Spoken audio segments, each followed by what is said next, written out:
ആദ്യമേ ആപ്പിളിൻ്റെ തോല് കളയുക. എന്നിട്ട് ആപ്പിളിനെ പീസ് ആക്കുക. എന്നിട്ട് ആപ്പിളിനെ മിക്സിയിൽ ഇടുക.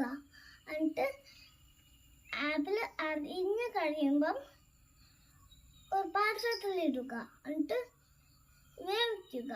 എന്നിട്ട് ഇച്ചിരി അച്ചാറൊക്കെ ഒഴിച്ചിട്ട് കറിയാക്കുക.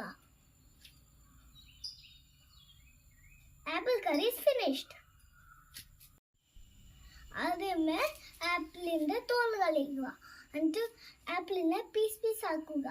എന്നിട്ട് ആപ്പിളിനെ മിക്സിയിൽ ഇടുക. എന്നിട്ട് ആപ്പിൾ അരിഞ്ഞ് കഴിയുമ്പം ഒരു പാത്രത്തിലിടുക. എന്നിട്ട് വേവിക്കുക. എന്നിട്ട് ഇച്ചിരി അച്ചാറൊക്കെ ഒഴിച്ചിട്ട് കറിയാക്കുക. Apple curry is finished.